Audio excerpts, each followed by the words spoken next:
नमस्कार, आप देख रहे हैं जनादेश। मैं हूं आपके साथ प्राची सिंह। खबर शुरू करने से पहले एक नजर आज की हेडलाइंस पर। मणिपुर के बाद बंगाल से वायरल हुई रूह कपा देने वाली वीडियो, 2 महिलाओं को निर्वस्त्र कर पीटा। सहमति से बनाए शारीरिक संबंध, फिर दर्ज कराया रेप का केस, हाई कोर्ट ने सुनाया ये फैसला। सोना और 5 लाख लेकर छोड़ दी, हैरान कर रही है किन्नर को प्यार से मिले धोखे की कहानी। उमस वाली गर्मी से कब मिलेगी राहत, मौसम विभाग ने जारी की ये बड़ी चेतावनी। सीमा हायदर की तबीयत बिगड़ी, डिहाइड्रेशन की शिकायत, राष्ट्रपति को भेज दिया, याचिका में हीर रांझा लैला मजनू का हवाला दिया। अब समाचार विस्तार से। मणिपुर की तरह ही बंगाल से एक वीडियो सामने आया है, जहां 2 आदिवासी महिलाओं को नग्न करके पीटा गया। बुधवार की घटना का एक कथित वीडियो बीजेपी आईटी सेल के प्रमुख अमित मालवीय ने शनिवार को सोशल मीडिया पर साझा किया, जिसमें महिलाओं को बेरहमी से पीटते हुए दिखाया गया है। भारतीय जनता पार्टी ने शनिवार को दावा किया कि पश्चिम बंगाल के मालदा जिले में इस सप्ताह की शुरुआत में लोगों को एक समूह ने 2 महिलाओं को निर्वस्त्र किया और उनके साथ मारपीट की। बुधवार की घटना का एक कथित वीडियो बीजेपी आईटी सेल के प्रमुख अमित मालवीय ने शनिवार को सोशल मीडिया पर साझा किया, जिसमें महिलाओं को बेरहमी से पीटते हुए दिखाया जा रहा है। राज्य की महिला एवं बाल स्वास्थ्य मंत्री शशि पांजा ने यह संवाददाताओं से कहा कि महिलाएं आपस में झगड़ रही हैं और मौके पर मौजूद पुलिस कर्मियों ने उन्हें रोकने की कोशिश की। उन्होंने कहा कि बाद में महिलाएं वहां से खुद चली गई। पुलिस ने कहा कि महिलाएं उस दिन मालदा जिले के बाम नागोल के बाजार में अपना सामान बेचने गई थी और लोगों को उन पर चोरी करने का संदेह था। मालवीय ने ट्वीट किया कि पश्चिम बंगाल में दहशत जारी है। मालदा के बाम नागोल पुलिस थाने के पाकुआ हाट इलाके में 2 आदिवासी महिलाओं को निर्वस्त्र किया गया, प्रताड़ित किया गया और बेरहमी से पीटा गया, जबकि पुलिस मूक दर्शक बनी रही। उन्होंने कहा कि भयानक घटना 19 जुलाई की सुबह हुई थी। महिलाएं सामाजिक रूप से हाशिए पर रहने वाले समुदाय से थी और एक उन्मादी भीड़ उनकी खून की प्यासी थी। इसमें एक त्रासदी की आशंका थी, जिसमें ममता बनर्जी का दिल टूट जाना चाहिए था और केवल आक्रोश जताने के बजाय वह कार्रवाई कर सकती थी, क्योंकि वह बंगाल की गृह मंत्री भी है। राज्य की महिला एवं बाल स्वास्थ्य मंत्री शशि पांजा ने कहा कि स्वतः संज्ञान लेते हुए मामला दर्ज कर लिया गया है और कथित अपराधियों की पहचान करने की प्रयास जारी है। उन्होंने कहा कि भाजपा इसे बेवजह राजनीतिक मुद्दा बना रही है। मालदा में महिलाओं पर हमले के बारे में भाजपा की ओर से यह दावा ऐसे समय किया गया जब शुक्रवार को दिल्ली में एक संवाददाता सम्मेलन में प्रदेश भाजपा अध्यक्ष सुकांत मजूमदार ने एक दावा किया था। सुकांत मजूमदार ने कहा था कि पश्चिम बंगाल में मणिपुर जैसी स्थिति बनी हुई है और 8 जुलाई को हुए ग्रामीण चुनाव लड़ने की हिम्मत करने के लिए हावड़ा जिले के पंचाला में भाजपा की एक महिला उम्मीदवार को निर्वस्त्र करके घुमाया गया। संवाददाता सम्मेलन के दौरान भाजपा सांसद लोकेट चटर्जी भी रो पड़ी थी। उन्होंने कहा कि पश्चिम बंगाल की मुख्यमंत्री एक महिला होने के बावजूद चुप है। आप हमें बताएं कि हम कहाँ जाएं, अब भी चाहते हैं कि हमारी बेटियां बचें। पश्चिम बंगाल के पुलिस महानिर्देशक मनोज मालवीय ने कहा, शुक्रवार को इस तरह के कृत्य का कोई सबूत नहीं मिला। सुप्रीम कोर्ट ने भी बार बार इस बात को दोहराया है कि एक पक्ष की शादी से मुकर जाने की स्थिति में वयस्कों के बीच आपसी सहमति से बनाए गए शारीरिक संबंध को दुष्कर्म करार नहीं दिया जा सकता।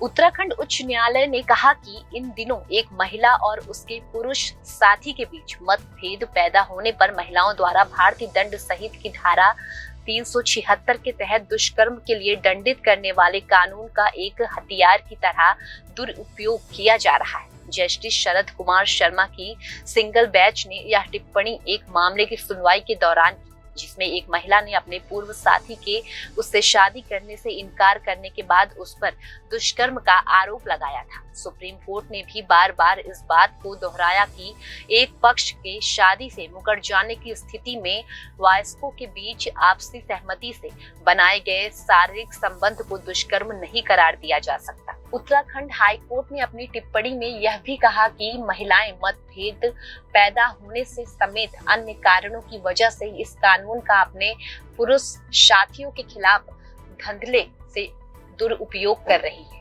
न्यायमूर्ति शर्मा ने एक महिला को शादी का झांसा देकर उसके साथ कथित तौर पर यौन संबंध बनाने के आरोपी व्यक्ति के खिलाफ आपराधिक कार्यवाही को रद्द करते हुए 5 जुलाई को यह टिप्पणी की।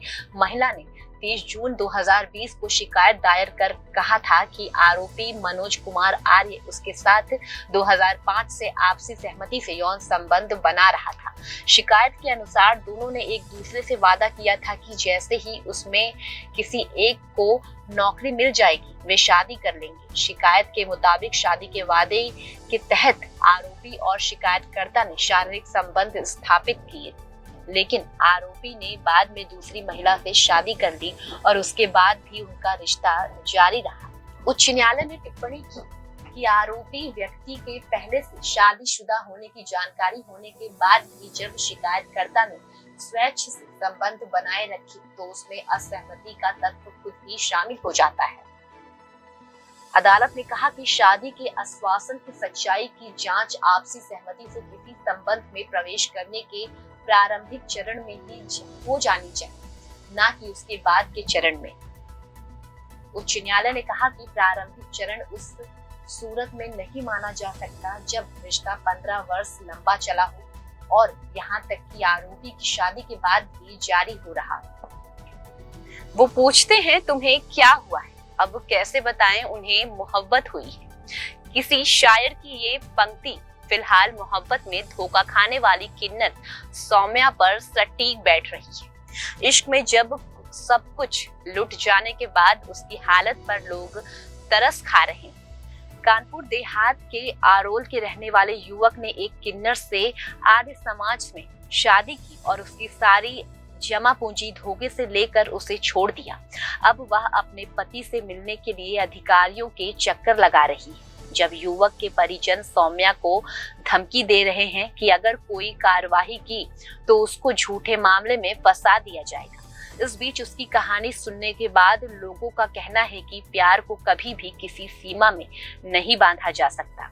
ये बात एक बार फिर इस किन्नर की प्रेम कथा से साफ हो गई। प्रेम कब किसको अपने चपेट में ले ले ये कोई नहीं जानता। इंसान हो या किन्नर, भावनाओं के इस सैलाब में बचना आसान नहीं। अगर किसी किन्नर का मन किसी व्यक्ति के प्रति प्यार की ओर इशारा करता है तो वह बिल्कुल कर सकता है। कुछ ऐसी ही एक कहानी सौम्या और करण की है। अब करण सौम्या के रिश्ते में मामा का लड़का लगता है। दोनों एक दूसरे से मिले और प्यार के बंधन में बंधने की तारीख तय कर ली। आखिरकार 23 मार्च 2023 को सौम्या और करण ने आर्य समाज मंदिर में हिंदू रीति रिवाज से शादी कर ली। दोनों ने 6 महीने तक वैवाहिक जीवन साथ में बिताया। प्यार में डूबे इस जोड़े ने सपने साथ में सजोए, लेकिन इस प्यार को समाज की नजर लग गई क्योंकि करण ने सौम्या का जेवर और पैसा लेकर सौम्या को छोड़ दिया। अब सौम्या इंसाफ की आस में दर-दर भटक रही है। इंसाफ मांगने को मजबूर है। सौम्या अपने प्यार को पाने के लिए यूपी पुलिस से गुहार लगा रही है। वो कानपुर, बिल्हौर, फरुखाबाद की कई स्थानों के चक्कर लगा चुकी है। उसका कहना है कि आज भी करण के लिए उसका दिल धड़क रहा है। सौम्या ने कहा कि वह आज भी करण के साथ जाने के लिए तैयार है। सौम्या उसके परिवार पर आरोप लगा रही है कि करण के परिवार ने उससे 10 तोला सोना और 5 लाख रुपए लिए हैं और उसे भगा दिया। वहीं करण उसे किन्नर समाज में जाने को कह रहा है, लेकिन किन्नर समाज अब सौम्या को लेने के लिए तैयार नहीं है। अपनी प्रेम कहानी में आए इस ट्विस्ट को किस तरह अपने फेवर में किया जाए, इसलिए अब वो लोगों से भी मदद की गुहार कर रही है। दिल्ली वाले मौसम की दोहरी मार से जूझ रहे हैं। डबल अटैक इसलिए क्योंकि अप्रत्याशी बारिश और उमस भरी गर्मी ने लाखों लोगों का जीना मुहाल कर दिया है। परेशान लोग मौसम विभाग से बस एक ही सवाल पूछ रहे हैं कि आखिर चिपचिपी गर्मी से राहत कब मिलेगी। वातावरण में नमी और पारा चढ़ने से दिल्ली और एनसीआर की निवासी चिपचिपी गर्मी से परेशान है। मौसम को लेकर बीते कई दिनों से लगातार बन रही ऐसी स्थिति लोगों के लिए मुसीबत बन चुकी है। वहीं मौसम विभाग के मुताबिक कम से कम 2 दिन तक फिलहाल इस समस्या से राहत मिलने की उम्मीद दूर दूर तक नहीं है। ऐसे में मौसम की हाल की समझ रखने वाले हीट इंडेक्स की चर्चा हो रही है, जो बीते शुक्रवार को 48 से होते हुए 51 डिग्री तक पहुंच गया है। ऐसी स्थिति में हीट स्ट्रोक का खतरा बढ़ जाता है। वहीं परेशान लोग हीट एक्सॉशन का शिकार हो सकते हैं। इस तरह की गर्मी में बेचैनी होना एक सामान्य लक्षण है। कुछ लोग शरीर में पानी की कमी होने से लोग असहज महसूस करते हैं। शरीर में किसी भी तरह से अप्रत्याशी बदलाव होने पर आपको फौरन अपने डॉक्टर से संपर्क करने की सलाह दी जाती है। वहीं इस कंडीशन में शरीर में पानी की कमी नहीं होने देनी चाहिए। 25 से 27 जुलाई तक नमी भरी गर्मी से थोड़ी राहत मिलेगी। शनिवार को दिल्ली एनसीआर के शहरों में दोपहर तक बादल छाए रहेंगे। इस दौरान हल्की बारिश का अनुमान लगाया गया है। आज अधिकतम तापमान 38 और न्यूनतम तापमान 23 डिग्री तक रह सकता है। रविवार को भी मौसम इसी पैटर्न पर आगे बढ़ रहा है। वहीं 24 जुलाई से शुरू हो रहे नए सप्ताह की शुरुआत में बारिश की तेजी आ गई है। इसी तरह 28 जुलाई तक हल्की से मध्यम बारिश की चेतावनी जारी की गई है।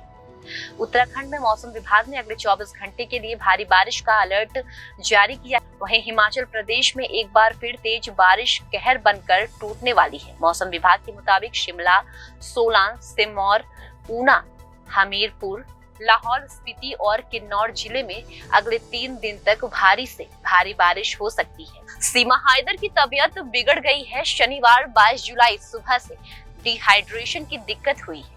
डॉक्टर्स ने उसे ग्लूकोज चढ़ाया है। वहीं सीमा हैदर ने शुक्रवार यानी 21 जुलाई को राष्ट्रपति को 38 पेज की दया याचिका भेजी है। इसमें अपील की गई है कि उसको भारत में ही रहने दिया जाए, भारत की नागरिकता दी जाए, क्योंकि अब वह भारत की बहू है। उसकी और सचिन की शादी हो चुकी है। वह हिंदू धर्म को अपना चुकी है। उसने अपने दलीलों में कहा कि प्यार की सिवा उसकी जिंदगी का कोई मकसद नहीं है। सीमा ने दया याचिका में हीर रांझा, लैला मजनू, श्री फरहाद के लव स्टोरी का जिक्र किया है। याचिका में ये भी कहा गया है कि वह सचिन से प्यार की खातिर पाकिस्तान से भारत आई और यहाँ रहना चाहती है। सिर्फ यही नहीं, उसने बॉलीवुड एक्ट्रेस आलिया भट्ट, अक्षय कुमार का भी नाम लिखते हुए सवाल किया कि जब विदेशी नागरिकता होने के बावजूद ये लोग भारत में रह सकते हैं तो वह क्यों नहीं। सीमा ने लिखा कि वह हिंदू धर्म अपना चुकी है। उसने कभी भी झूठ नहीं बोला। एंटी टेररिस्ट स्क्वाड अभी उसकी जांच कर रही है, लेकिन आगे वह सीबीआई, रो एनआई किसी से भी जांच के लिए तैयार है। यही नहीं, polygraph test, brain mapping test, lie detector test और डीएनए टेस्ट के लिए भी वह तैयार है। सीमा हैदर के मामले की जांच एटीएस कर रही है। 2 दिन में 18 घंटे तक एटीएस ने सीमा से पूछताछ की। हालांकि जासूसी एंगल में कुछ ठोस हाथ नहीं लगा। इस बीच उसे पाकिस्तान वापस भेजने की बात भी चल रही है। सीमा पाकिस्तान वापस जाएगी, भारत में रहेगी या जेल जाएगी? फिलहाल इस सवाल का जवाब किसी के पास नहीं। फिलहाल खबरों में सिर्फ इतना ही। आगे खबरों में बने रहने के लिए देखते रहिए जनादेश।